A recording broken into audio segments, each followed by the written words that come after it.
পুত্র শ্রমামণি তথা সৌনকাদি শাস্ত্রী সহস্র মহামণিগণ, ওইদিকে গঙ্গা তীরস্থ ভাগবতী কুসুমী বক্তা শ্রীমান সুখদেব গোস্বামীপাদ, শ্রোতা রাজাধিরাজ মহারাজ পরীক্ষিত। ওম নমো ভগবতে বাসুদেবায়, ওম নমো ভগবতে বাসুদেবায়, ওম নমো ভগবতে বাসুদেবায়। সম্মানিত কৃষ্ণ ভক্তবৃন্দ, গতদিন কিন্তু বলেছিলাম যে যেহেতু আমার গুরুদেবের প্রয়াণ দিবস, তার জন্য গুরুদেব সম্পর্কে আলোচনা হয়েছে। কিন্তু আপনাদের এখানে আমি যে প্রথম, আমার কখনো আসা হয় নাই। তার জন্য কি হবে, শ্রীমদ ভাগবতমের প্রথম স্কন্ধ থেকে শ্রীমদ ভাগবতমের যে মূলটা, ওই মূলটা থেকে বলার চেষ্টা করব। মূল হচ্ছে কি? মূল হচ্ছে তত্ত্ব। আর তত্ত্ব হচ্ছে কি? একটা গাছ যদি হয়, গাছের অনেক শাখা প্রশাখা থাকে না? কিন্তু গাছের শাখা প্রশাখা যতই খায়, মূলটা যদি আপনি জল সিঞ্চন করতে না পারেন, গাছের উপরে জল ঢাললে কিন্তু আপনার গাছটা বাঁচবে না। আমরা চেষ্টা করবো শ্রীমদ ভাগবতমের প্রথম স্কন্ধ থেকে আলোচনা করার। আরেকটা কথা হচ্ছে, আপনাদের আমার পার্লারাধ্য গুরুদেব তিনি আমাকে একটা রিকোয়েস্ট করেছেন, অর্থাৎ আমাকে একটা আজ্ঞা করেছেন। সেটা হচ্ছে কি, তিনি বলেছেন যে মা তুমি একটা কাজ করো। কি করবো? একাদশী সম্পর্কে একটু আলোচনা করবো। তো গুরুদেবের কথা তো আমার রাখতেই হবে, গুরুদেব যেহেতু বলেছে একাদশী সম্পর্কে একটু আলোচনা করতে। তো আমরা প্রথমে কি করবো, শ্রীমদ ভাগবতমের যুদ্ধ, তারপর একাদশী সম্পর্কে আলোচনা করার চেষ্টা করবো। তো আমাদের সনাতন ধর্মে ভজন করার জন্যে আমরা তো সবাই কিছু না কিছু ভজন করি না? সবাই করি, কম বেশি যাই বলেন করি, সবাই ভজন করি। ভজন করার রাস্তা হচ্ছে কটা? পাঁচটা। ভজনের রাস্তা হচ্ছে পাঁচটা রাস্তা। অনেকে আমরা বলি না দেবদেবীর ভজন করা যাবে না, বলি কি? অনেকে বলে কি? আচ্ছা, দেবদেবীর ভজন ছাড়া, গতকাল যে বললাম যে মা দুর্গাকে কিন্তু দেখেছিল কিসের জন্যে? মায়া খোলার জন্যে, অর্থাৎ মায়া দান করো, মায়া দান করো। মায়া যদি দান না করো তাহলে গোবিন্দ চরণ চিহ্ন ঘুরবে না। তখন কাকে লেগেছিল? মা দেবী দুর্গাকে লেগেছিল মায়া খোলার জন্য। ভগবান গীতায় কি বলেছে? গীতায় ভগবান বলেছে দেব দেবী যাহারই পূজা করা হয় প্রকৃতপক্ষে সেই পূজা ঘুরে ফিরে আমার চরণ পথে পৌঁছায়। যে পথে যায়, ভগবানের ভজন যদি কেউ করে, সে ডাইরেক্ট ভগবানের চরণ পর্যন্ত পৌঁছাবে। আর কেউ যদি দেবদেবীর ভজন করে, দেবলোকে যাবে। তো দেবলোকে গেলেও পরবর্তী টাইমে আবার ঘুরে ফিরে আমার ভগবানের চরণ অর্থাৎ শ্রীকৃষ্ণ চরণই লাভ করতে পারবে। তাই বলে আমি কি বলবো যে মা কালীর ভক্ত আছে, বলবো যে তুমি মা কালীর ভজন করো না? বলবো? বললে কি তার কি ধর্মগত মন থাকবে? কেউ যদি এই যে গতকাল কিন্তু আমি মনে হয় গানটার শব্দ শুনছিলাম, এদিকে শুনছি কিনা জানি না, আছে? গতকাল কিন্তু ঠাকুরের ভক্তরা আছে, কিসের হরিচাঁদ ঠাকুরের ভক্ত। তো আমি কি বলবো যে আপনারা তো হরিচাঁদ ঠাকুরের ভজন করবেন না? তার আমি বলবো না। কেন বলবো না? ঘুরে ফিরে কি হবে? এক জায়গায় ভজনটা দিয়ে পৌঁছাবে। এই যে মন্দিরে আসছে সবাই, কত রাস্তা ব্যবহার করেছেন না? কত রাস্তা, এই রাস্তা, ওই রাস্তা, এইদিকে রাস্তা, প্রত্যেক জায়গায় রাস্তা আছে। তো গন্তব্যটা কোথায়? আমাদের গন্তব্য হচ্ছে এই মন্দির। কোথায় যাব? মন্দিরে যাব। কেন যাব? শ্রীমদ ভাগবত নিয়ে আলোচনা হচ্ছে, আমরা ওইখানে সবাই যাব, গিয়ে পরমানন্দ গোবিন্দের শ্রী শ্রীত বাণী শ্রীমদ ভাগবত শুনবো। ভাগবত শুনতে এসেছি। কেন এসেছি? কারণ আমরা মৃত্যু পথযাত্রী। আমরা হচ্ছি মৃত্যু পথযাত্রী। কেউ আমরা জানি না আমাদের মৃত্যু কখন হবে বা কবে হবে, জানি কি? কেউ জানি না। রাজাধিরাজ মহারাজের মহারাজ পরীক্ষিতের 7 দিন আয়ু ছিল। কদিন ছিল? 7 দিন। কিন্তু আমাদের একদিনও নেই। আমাদের একদিনও নেই। তিনি তো জানতেন যে আমি 7 দিবস কালের মধ্যে মৃত্যুবরণ করবো, কিন্তু আমরা কি জানি যে আমরা আপনাদের দেশে এসেছি, 3-4টে গাড়ি পরিবর্তন করে তারপরে এখানে আসতে হয়েছে। কে জানে বাড়ি পর্যন্ত কতকাল আমি আগামীকাল বাড়ি পর্যন্ত আমি যেতে পারবো কি পারবো না জানি, কেউ জানে না। যদি গরিবরা রক্ষা করে তাহলে যেতে পারবো, আর যদি রক্ষা না করে তাহলে যেতে পারবো না। কেন? দেখেন, গুরুদেব যেহেতু একাদশীর কথা বলছে, ওইদিকে আমরা পরে আসছি। যে 5টা যে রাস্তা 5টা, একটা হচ্ছে শাক্ত, শৈব, সৌর, গানবট্ট আর বৈষ্ণব।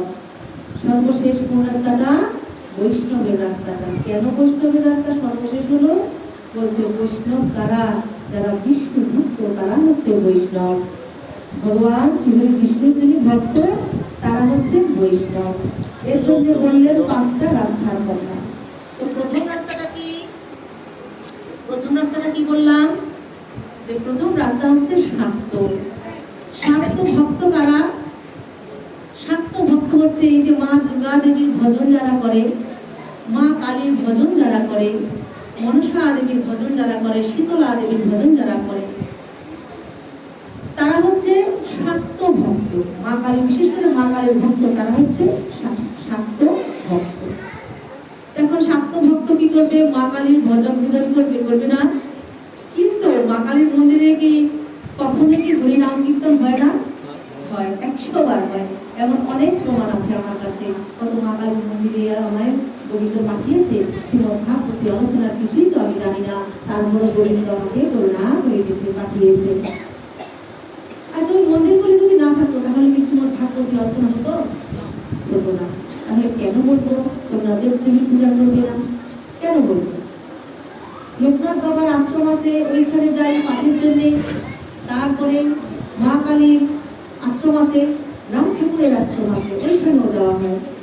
তো রাম ঠাকুর শোনেন, আমি কিন্তু প্রকৃতপক্ষে রাম ঠাকুরের দেশের মানুষ। রাম ঠাকুর হচ্ছে আমাদের শরীয়তপুরের অর্থাৎ দুধেশ্বরের জকসা ইউনিয়নের ছেলে, মামা বাড়ি হচ্ছে টিকরামানি। আমি কিন্তু সেই গ্রামের মানুষ। এইখানে কিন্তু আমি শুনেছি এক মায়ের মুখে, এখানে নাকি আমাদের দেশের নাকি কেউ আছে, কেউ আছেন নাকি শরীয়তপুর দুধেশ্বরের নড়িয়া কানাডা কেউ আছে? কে আছে? আপনার বাড়ি কোথায়? শরীয়তপুর। আপনার? শরীয়তপুর। আমিও শরীয়তপুর। তো ঠিক আছে, যে শাক্ত ভক্ত যারা, তারা মা কালীর ভজন পূজন করবেন। মা কালীর মন্দিরেও তো জয়গান কীর্তন করা হয়। আর আমার বাবাও ছিলেন কিন্তু মা কালীর ভক্ত। মা কালীর ভক্ত বাবা কত গান করতেন, তখন তো জানতাম না যে এই জীবন গঠিত হবে, তখন আমার গান বাজনার প্রয়োজন হবে। মা কালীর ভক্তরা কি করবে? মা কালীর ভক্তরা করবে, মা আমার সাধনা মিটিল, আশা না পড়িল, সকলি ফুরায় যায়, মা আমার সাধনা মিটিল, আশা না পড়িল।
সাজিতে প্রাণ চায় মা,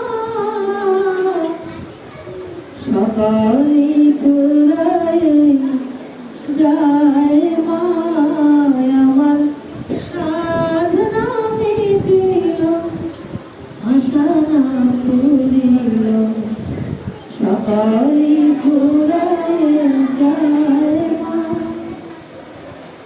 আমার সাধনা মিটিল, আশা না পুরিল, সকালে পুরায় যায় মা। বড় দাগাতে বাসনাতে যেছি, বড় জলাশয়ে কামনা ভুলেছি, বড় দাগাতে বাসনাতে যেছি, বড় জলাশয়ে কামনা ভুলেছি, অনেক কেঁদেছি কাঁদিতে পারি না, অনেক কেঁদেছি কাঁদিতে পারি না, বুক ফেটে ভেঙে যায় মা, সকলি পুরায় যায় মা, আমার সাধনা মিটিল, আশা না পুরিল, সকালে পুরায় যায় মা। এই জীবনে কোনদিন কারো আশা পুরায় না, কোনদিন কারো আশা পুরায় না। আজকে গুরুদেবের সাথে অনেক কথা হলো। গুরু বাবা চিন্তা করলেন যে আমার তো মন ঠিক করে মাগো, আমার সাথ মিটে যায়, আমি যদি আরো কিছুদিন বেঁচে থাকতে পারি, আমাদের সাথ মিটল না, আমি আরো মন্দির করবো, আরো মন্দির করবো, আমি আরো কিছুদিন বেঁচে থাকতে চাই। তো আসুন আমরা সবাই মিলে গুরুদেবের একটু প্রার্থনা করি যে গুরুদেব যেন আরো অনেক দিন বেঁচে থাকে। আমি তাই গৌর ভগবান বলে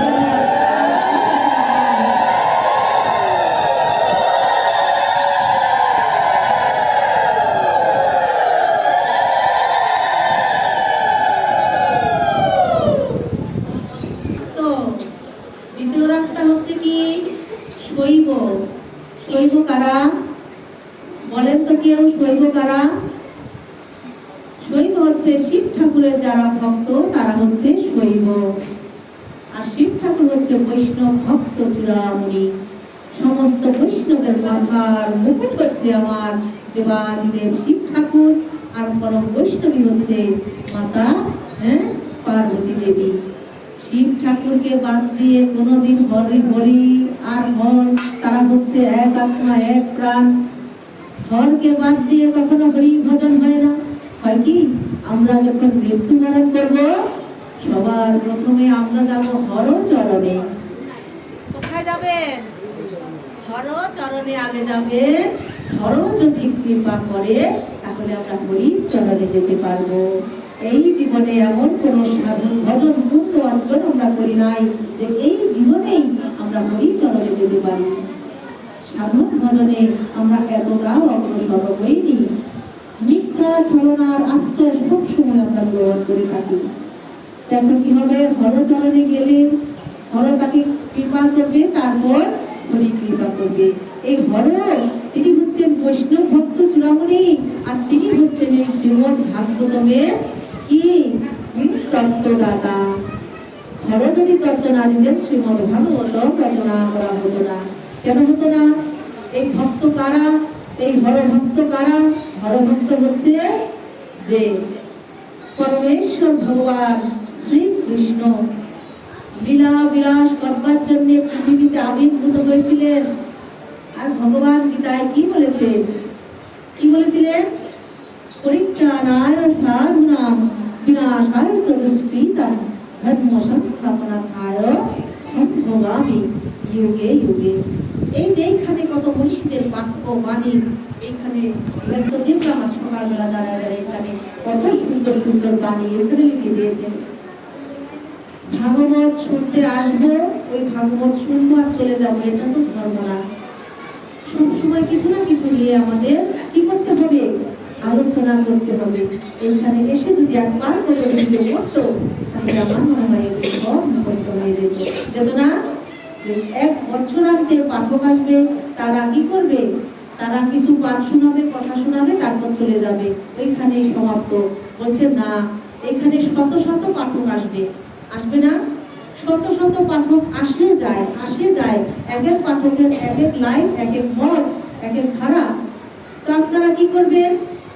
ওই শত শত পাঠকের লাইন আপনারা ধরতে যাবেন না।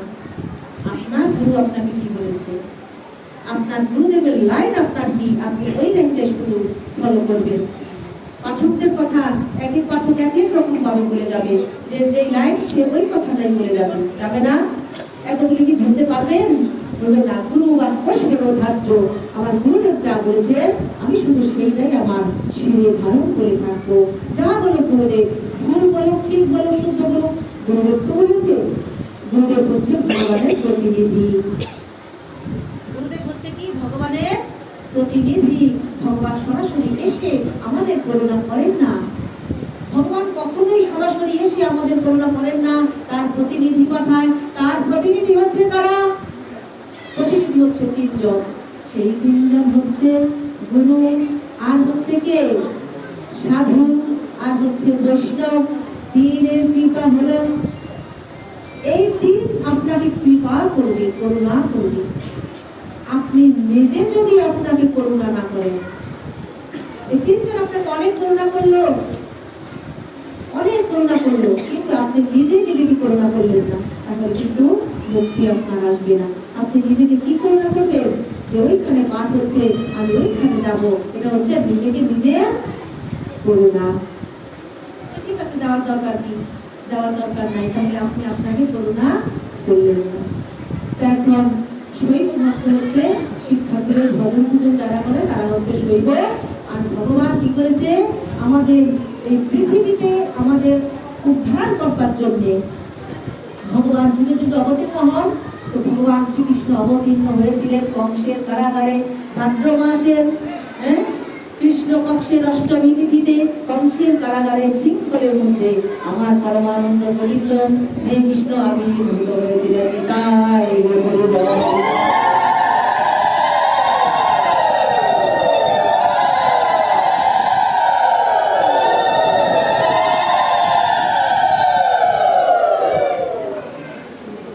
শৈব ভক্ত তারা ভগবান যখন আবির্ভূত হলেন 125 বছর পর্যন্ত আমাদের সাথে তিনি থেকেছেন। ভগবান শ্রীকৃষ্ণ কত বছর ছিল আমাদের সাথে? 125 বছর পর্যন্ত লীলা বিলাস করে তিনি আমার দেহ রেখেছিলেন। দেহ রেখেছিলেন কিসের দ্বারা? দেহ রেখেছিলেন তিনি জরা ব্যাধির তীরে সঙ্গের অপরাধে তার চরণ পদ্মের মধ্যে জরা বেদ একখানি বিষাক্ত তীর নিক্ষেপ করে দিলেন। তাই তীর নিক্ষেপ করেছিল, তখন তিনি রেখেছিলেন। কেন? ভগবান বলেছিলেন এখন আবার আমার স্বভাবে যাবার সময় হয়ে গেছে। এখন ভগবান যখন পৃথিবী ছাড়লেন, পৃথিবী হয়ে গেল অভিভাবক শূন্য, একটা সংসার ছিল। কোন সংসারে যদি পিতামাতা জীবিত না থাকে, কোন সংসারে যদি পিতামাতা জীবিত না থাকে, ওই সংসারের সন্তানদের মানুষ করা বড় কঠিন। বর্তমানে পিতামাতা থাকতেই সন্তানদের সুশিক্ষা দিতে পারতেছে না, তাদের মানুষ করতে পারতেছে না। আর যদি পিতামাতা না থাকে তাহলে 90% ছেলে মেয়ে নষ্ট হয়ে যায়। এখন ভগবান যখন পৃথিবী ছেড়ে চলে গেলেন আর পৃথিবী হয়ে গেল অভিভাবক শূন্য, এই দৃশ্য ধরে নিয়েছিলেন নারদ মুনি চিন্তা করলেন ভগবান শ্রীহরি যখন চলে গেলেন এই পৃথিবী ছেড়ে, এখন অভিভাবক শূন্য পৃথিবী, অর্থাৎ ভগবান শূন্য পৃথিবী অবস্থা কিরকম? আমি একটু পরিব্রজে যাব। পরিব্রজে মানে কি? আমি একটু ঘুরবো, আমি একটু ঘুরে দেখবো যে পৃথিবীতে যখন ভগবান না থাকে তখন পৃথিবীর অবস্থা কিরকম হয়। আর নারদ মুনি তখন কি করলেন? তার নারদ মুনির বাহনটা কি বলতে পারবেন কেউ? নারদ মুনির বাহন হচ্ছে ঢেকি। ঢেকি চেনেন না সবাই? ঢেকি চেনেন? এখানে আছে এখন ঢেকি, আমাদের দেশে নেই, আমাদের বাচ্চা কাচ্চারা চিনেও না। নারদ মুনির বাহন হচ্ছে ঢেকি, তার হাতে থাকে সব সময় বিনা যন্ত্র, বিনা যন্ত্রে টঙ্কার দিয়ে সারাক্ষণ শুধু বলতে থাকে, কি বলে? শ্রীমন্নারায়ণ নারায়ণ হরি হরি, শ্রীমন্নারায়ণ নারায়ণ হরি হরি, তেরি লীলা নারী নারী, শ্রীমন্নারায়ণ নারায়ণ হরি হরি, শ্রীমন্নারায়ণ নারায়ণ হরি হরি। টঙ্কার দিয়ে চলছে, কোথায় চলেছেন? পৃথিবী অভিভাবক শূন্য, তার দর্শন করতে বেরিয়েছেন। এখন দেখছে সমস্ত পৃথিবী উদযাপন করছে, পৃথিবীকে আধুনিক গান কীর্তন করছে। গিয়ে সর্বপ্রথম গেলেন তিনি কোথায়? গৃহস্থদের বাড়ি। গৃহস্থদের বাড়ি গিয়ে দেখলেন সমস্ত সংসার আদি অনাচারে পরিপূর্ণ হয়ে গেছে। সংসারে সুখ শান্তি বলে কিছু নাই, কেউ কাউকে সম্মান করছে না, সবাই স্বেচ্ছাচারী ভাব ধারণ করছে, কেউ কাউকে এখন মান্য করছে না, শ্রদ্ধা করছে না। জ্যেষ্ঠ কনিষ্ঠ জ্ঞানটুকু তারা হারিয়ে ফেলেছে। এখন পৃথিবীর অবস্থা কি হবে? নিতাই গৌরবঙ্গল। গৃহস্থদের বাড়ি গেছে, গিয়ে দেখে গৃহস্থদের বাড়ি কেউ কাউকে সম্মান করছে না, কেউ কাউকে সম্মান করছে না, সবাই স্বেচ্ছাচারী। আর গৃহস্থদের সংসারগুলি চলছে। ভাগবত বলছে, আমি বলি নাই, কেউ আবার আমাকে যেন বলবেন না। সংসারগুলি চলছে শালিকাদের বুদ্ধির মতো। আপনি ছেলে বিয়ে করেছেন, বুদ্ধি আসছে কোথেকে? বুদ্ধির জোগাড় দিচ্ছে কেউ না কেউ। সংসারে অশান্তি, দুঃখ, দুর্দশা, দারিদ্র চলতেই আছে। এই দৃশ্য দেখে নারদ মুনি তার হৃদয়টাকে ব্যথায় পরিপূর্ণ হয়ে গেল। ব্যথায় পরিপূর্ণ হৃদয় নিয়ে তিনি আবার চলে গেলেন বৈষ্ণবদের বাড়ি। বৈষ্ণবদের বাড়ি গিয়ে দেখলেন ওইখানে আরো করুণ অবস্থা। সবাই বৈষ্ণব সাজছে, সবাই বৈষ্ণব, দীক্ষা নিয়েছে, শিক্ষা নিয়েছে। হ্যাঁ, সবাই দীক্ষা শিক্ষা নিয়েছে, নিয়ম নাই, কানুন নাই।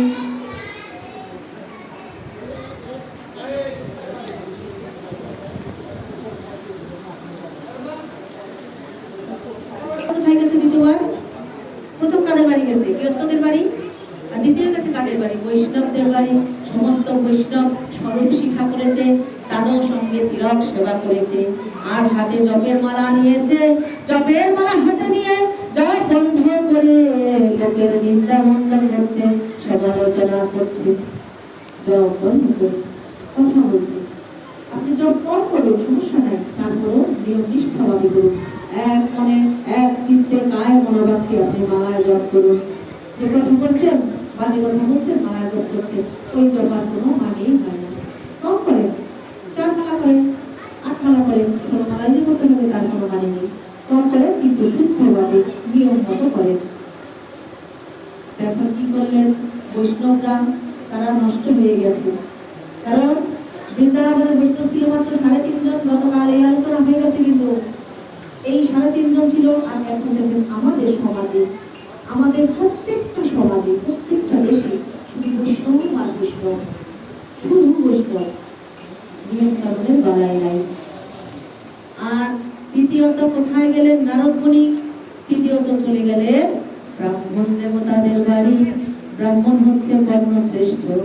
সেই ব্রাহ্মণের বাড়ি গিয়েও দেখলেন তাদের সমস্ত ভজন পূজন নষ্ট হয়ে গেছে। ব্রাহ্মণ ত্রিসন্ধ্যা গায়ত্রী করছে না, ধুতি কাছা করছে না, স্বরূপ শিক্ষা করছে না, তাদের ভজন নষ্ট হয়ে গেছে। এই দৃশ্য দেখে নারদ মুনি তিনি কি করলেন? ব্যথায় পরিপূর্ণ হৃদয় নিয়ে চলে গেলেন হিমালয়ের পাদদেশে। গিয়ে ব্যথিত মনে বসে রইলেন আর চিন্তা করতে লাগলেন, পৃথিবীবাসী চিত্তে কি করে উদ্ধার করবো। নিতাই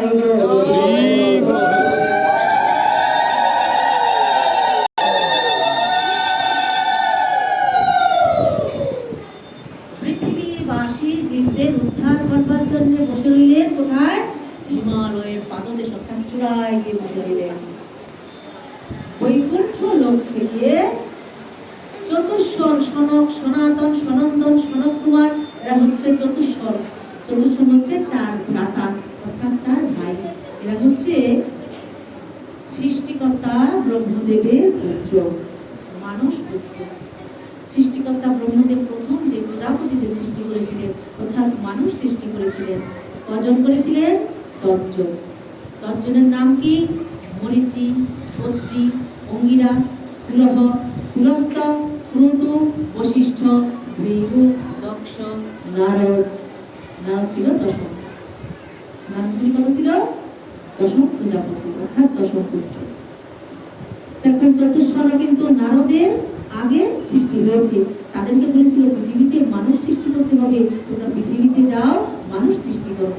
তখন চতুষ্ষণ বলেছিল আমাদের দ্বারা এই কার্য সম্ভব হবে না, আমরা পারবো না প্রজা সৃষ্টি করতে, আমরা পারবো না মানুষ সৃষ্টি করতে, আমরা কেবল ভজন পূজন করে আমাদের জীবন পার করে দেব।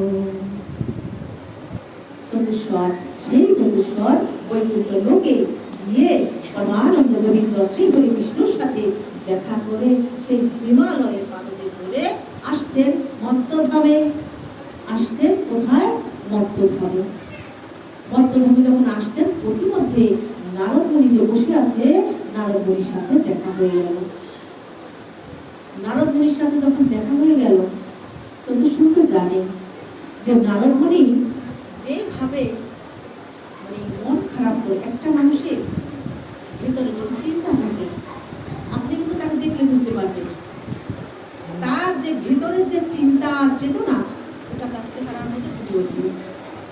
একজন ব্যক্তি যদি সুস্থ থাকে, তাহলেও কিন্তু তার হাসি খুশি মুখটা আপনি বুঝতে পারবেন এই লোকটা সুস্থ আছে। তো সুখী থাকলে বুঝতে পারবেন উনি সুখী আছে। আর যদি কেউ দুঃখী থাকে, দুঃখী ব্যক্তির মুখটাও কিন্তু ফুটে উঠবে। আজ সকালবেলা এক ভক্তের সঙ্গে দেখা হলো, তার কান্না দেখে আমি আর সহ্য করতে পারলাম না।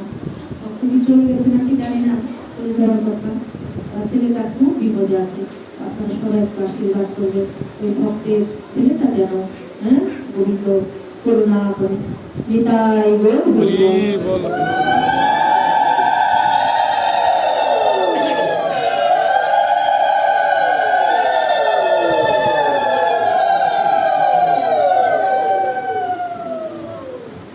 এখন নারদ মুনিকে দেখে চতুষ্ষণ চিন্তা করলেন যে নারদ মুনি, সে হচ্ছে একজন বিচক্ষণ, সে হচ্ছে একজন গোবিন্দ ভক্ত, সে হচ্ছে একজন কৃষ্ণ ভক্ত। এই ভক্ত একা এইভাবে বসে আছে, তার ভিতরে কোনো চিন্তা লুকায়িত আছে। বুঝতে পেরেছেন? চিন্তা লুকায়িত আছে। তখন নারদ মুনিকে বলছে চতুষ্ষণ যে কি বলছে, আমি কিন্তু আজকে মন্দিরটা খোলা রাখতে বলছিলাম, দাদা পূজা দিতেছে, পূজা দিতেছে, মন্দির এখন পূজা চলতেছে, মন্দিরটা খোলা রাখতে বলছি। শেষ না হলে সন্ধ্যা নির্জা করার পর মন্দিরটা খোলা রাখতে পারে। তারপরে ভাগবত যখন সমাপ্ত হয়, ভাগবত বলি দেওয়া হয়, তারপরে মন্দিরে গোবিন্দকে সরাব দেওয়া হয়। তখন কি করলেন চতুষ্ষণ? সেই নারদ মুনিকে দেখে বলছে, কি ব্যাপার এইভাবে বসে আছো, এর কারণ কি? তোমার মতো ব্যক্তি, তুমি হচ্ছে বিচক্ষণ, তোমার মতো বিচক্ষণ ব্যক্তি একাকী নীরবে নিভৃতে এইভাবে বসে থাকে না, বলো তোমার কি হয়েছে? বুঝতে পেরেছেন তার ভিতরে চিন্তাটা, তার মুখের ভিতরে শিখেছে, বুঝতে পেরেছেন। তখন জ্যেষ্ঠ ভ্রাতাদের প্রণাম নিবেদন করে বললেন, হে জ্যেষ্ঠ ভ্রাতা, অর্থাৎ নারদ মুনিও ব্রহ্মার পুত্র, আর ওই চতুষ্ষণও ব্রহ্মার পুত্র। চতুষ্ষণ যেহেতু আগে এসেছে পৃথিবীতে, তার জন্য জ্যেষ্ঠ। হে জ্যেষ্ঠ ভ্রাতা, পরমানন্দ গোবিন্দ শ্রীকৃষ্ণ যখন চলে গেছে তার লীলা বিলাস ভঙ্গ করে এই পৃথিবী ছেড়ে, তখন আমি পৃথিবীর অবস্থা পর্যবেক্ষণ করবার জন্যে আমি প্রথমত বৈষ্ণবদের বাড়ি, ব্রাহ্মণদের বাড়ি, গৃহস্থদের বাড়ি, 3টা বাড়ি আমি ঘুরলাম, কিন্তু কোথাও গিয়ে আমার মনটা শান্তি হলো না, একটা জায়গাও ঠিক নেই। সবাই স্বেচ্ছাচারী যার যার মনোভাব নিয়ে শেষে চলছে, নিয়ম মতো কিছু করছে না। তারপরে গেলাম আমি বৃন্দাবনে। বৃন্দাবনে গেলাম যখন, তখন গিয়ে দেখি যে ভক্তি দেবী, হ্যাঁ কি বলছেন, দিয়ে দেন রাত্রে তিলক চলে না, তারা কিন্তু তিলক ছাড়া আসে। কেন আসে? পরে কিন্তু মুছে ফেলাইতে হয়। এই এখন যে দেয় না, এই আমি প্রথম শুনলাম। যাক শোনার বা জানার তো শেষ নাই, শুনলাম একটা জানলাম, সমস্যা নাই। তারপরে কি হলো যে চতুষ্ষণ কোথায়, আমরা জানি কোথায় ছিলাম, বলেন তো কোথায় ছিলাম? যে নারদ মুনিকে জিজ্ঞাসা করছে তোমার দুঃখের কারণ কি? তখন বলছে আমি যে ঘুরলাম, ঘোরার পরে একটা জায়গাও আমি ঠিকঠাক দেখলাম না, একটা জায়গাও আমি ঠিকঠাক দেখলাম না, তাই আমার মন খারাপ। এখন হে জ্যেষ্ঠ ভ্রাতা, আপনারা বলে দেন কি করলে এই পৃথিবীবাসী সমস্ত জীব উদ্ধার পেতে পারে। তখন চতুষ্ষণ বললেন, হে নারদ মুনি, পৃথিবী যখন অনাচারে পরিপূর্ণ হয়ে যায়, পৃথিবীতে যখন অত্যাচার বেড়ে যায়, অশান্তি বেড়ে যায়, সমস্ত জায়গা যখন অকেজ হয়ে যায়, তখন একটাই শুধু পথ, পথটা হচ্ছে কি? গুরু গোবিন্দের নাম আর হরি কথা চিন্তন। গুরু গোবিন্দের নাম করবে আর হরি কথা চিন্তা করবে। তখন বলছে গুরু গোবিন্দের নাম আর হরি কথা তখন তো পৃথিবীতে ছিল না, তখন হরি কথা পাবে কোথায়? বলছে তুমি শ্রীমদ গ্রন্থ শ্রীমদ ভাগবতম রচনা করো। তখন পৃথিবীতে ভগবান ছিল না, তখনও ছিল না। কখন সময়? ভগবান শ্রীকৃষ্ণ চলে গেছে আর আমার গৌরাঙ্গ মহাপ্রভু তখনও আসে নাই, এমন একটা সন্ধিক্ষণ সময়ে তখন ভাগবত সৃষ্টির কথা বলা হলো। বলে তুমি শ্রীমদ গ্রন্থ শ্রীমদ ভাগবতম রচনা করো। এই ভাগবতমের অমৃত দ্বারা এই কলিহত জীব যারা সবাই মুক্তি পেয়ে যাবে, তাই বলব।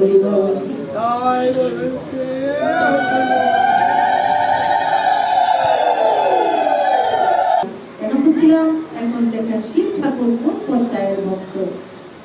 শিব ঠাকুর হচ্ছে এমন পর্যায়ের ভক্ত। তখন নারদ মুনি চিন্তা করলেন, চতুষ্ষণ যখন ভাগবতম রচনা করার কথা বলেছে, আর চতুষ্ষণ যে রচনা করার কথা বলেছে, এখন তত্ত্ব ছাড়া ভাগবতম রচনা হবে না। বলে এই জগতে তত্ত্বজ্ঞ ব্যক্তি আছে শুধু একজনই, বলতে পারবেন কে? সে হচ্ছে দেবাদিদেব শিব ঠাকুর। তার মতো তত্ত্বজ্ঞ ব্যক্তি এই পৃথিবীতে আর কেউ নেই। সে যদি তত্ত্ব দান করে, তার তত্ত্বের মাধ্যমে এই ভাগবতম রচনা হতে পারে। আমরা কি করব? এই ভাগবতম রচনা করার জন্য শিব ঠাকুরের পেছনে লাগবো। কারণ তত্ত্ব তো এমনি এমনি দেবে না, তার পিছনে যদি কেউ কাঠি না করে, তাহলে তাকে কেউ তত্ত্ব দেবে না, আর ভাগবতম রচনা হবে না, জীব উদ্ধারও হবে না। তখন কি করলেন? এখন দেখেন নারদ মুনি আমাদের জন্য কতটা করে গেছে, আর আমরা সেই নারদ মুনিকে চিনি না, চিনতে চাই না। বকা দেওয়ার জন্য আমরা কাউকে নারদ বলে দিই। আমিও দেই, আমিও ভালো না। আপনারা মনে করবেন যে আমি এখানে দিকে আমি কিন্তু ভালো মতের মানুষ, তা কিন্তু না। এটা আমাদের স্বভাব, এটা আমাদের রক্তের দোষ, এটা রক্তে আমাদের দোষ হয়ে গেছে। কি করেছে নারদ মুনি আমাদের জন্য, এই হিন্দু সমাজটাকে বাঁচিয়ে রাখার জন্য। তখন নারদ মুনি চিন্তা করলেন, আমি যদি শিব ঠাকুরের পিছনে লাগতে না পারি, তাহলে তো রক্ত আসবে না। তখন শিব ঠাকুরের পেছনে লাগবো। কিভাবে লাগবো? বলছে আমি যদি শিব ঠাকুরকে লাগাতে যাই, তাহলে আগে মা দুর্গার পিছনে লাগতে হবে। কিভাবে লাগবে? মা দুর্গার কাছে গিয়ে, মা দুর্গা কোথায় থাকে? কৈলাসে। আর বাবা বসে আছে কোথায়? শ্মশানে। দুজন কোন জায়গায় আছে? দুই জায়গায় আছে। একজন আছে কৈলাসে বসে, অর্থাৎ ঘরে বসে আছে, আরেকজন শ্মশানে বসে আছে। নারদ মুনি সেই শ্মশান ঘাটে দেবাদিদেবের কাছে না গিয়ে গেলেন কোথায়? ওই যে মা দুর্গা দেবী, তার কাছে গেলেন। গিয়ে প্রতি নিবেদন করে বললেন, সর্বমঙ্গল মঙ্গলে শিবে সর্বাত্ম সাধিকে শরণ্যে ত্র্যম্বকে গৌরী নারায়ণী নমস্তুতে। মা দুর্গাকে প্রতি নিবেদন করে গিয়ে বলছেন যে মামি, ও মামি। বলছে কে রে? নারদ বাবা, এই অসময় তুই কেন এসেছিস? নারদ মুনির মনে তো একটা, দেখেন যেখানে কুণ্ডল সৃষ্টি করিয়েছে, যেখানে ভেজাল লাগিয়েছে, প্রত্যেকটা জায়গায় আমাদের ভালো হয়েছে। কি বলেছে? যে মামি, ও মামি, মামি মামি বলে যখন ডাকছে, তখন বলছে বাবা তুই এই সময় কেন? বলছে মামি, মা মামি তোমাকে মনের সব কথা খুলে বলে। এই বাচ্চাগুলো কাটবো। তখন বলছে মামি, আমার মনে হয় মামা তোমাকে মনের সব কথা খুলে বলে না। বলছে তুমি কি করে জানলে যে তোমার মামা আমাকে মনের সব কথা খুলে বলে না? বলছে মামা যদি তোমাকে মনের সব কথা খুলে বলতো, তাহলে মামা যে শ্মশানে বসে 5টা মাথা সামনে নিয়ে বসে বসে ধ্যান করে, কার ধ্যান করে? তোমাকে কি বলেছে? বলছে, না তো, তা তো বলেনি। এই যে সন্দেহ ঢুকে গেল মনের ভিতর। কেন বলেনি? শ্মশানে বসে 5টা মাথার খুলি সামনে নিয়ে বসে বসে ধ্যান করে, এই কথাটা কেন বলেনি? এখন মনে খুঁতখুঁতি শুরু হয়ে গেল। তো কেন শুরু হলো? যে এই হচ্ছে আমাদের সংসারবদ্ধ জীবের একটা মনের ভিউ। কেন আমরা একে অপরকে সন্দেহের চোখে অনেক সময় দেখি? এটা সবচাইতে খারাপ বিষ। এর চাইতে বিষ আর পৃথিবীতে আর কিছু নেই। তো সাবধান বাবারা, সাবধান মায়েরা, কেউ কোনোদিন বাবা মাকে, মা বাবাকে কোনোদিন সন্দেহ করবেন না। সংসার ধ্বংস হয়ে যাবে। সন্দেহের মতো বড় বিষ পৃথিবীতে আর কিছু খুঁজে পাবেন না। এখন মা দুর্গা চিন্তা করলো, ঠিকই তো, শ্মশানে বসে 5টা মাথার পুলিশ সামনে নিয়ে অর্থাৎ সাক্ষী করে বসে বসে ধ্যান করে। কার ধ্যান করে? তার মাথা 5টাই বা কার? কিন্তু দেবাদিদেব শিব ঠাকুর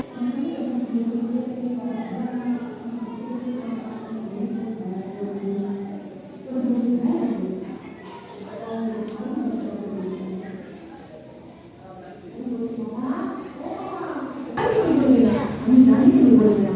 তারপর আবার বলছি, তুমি বলো।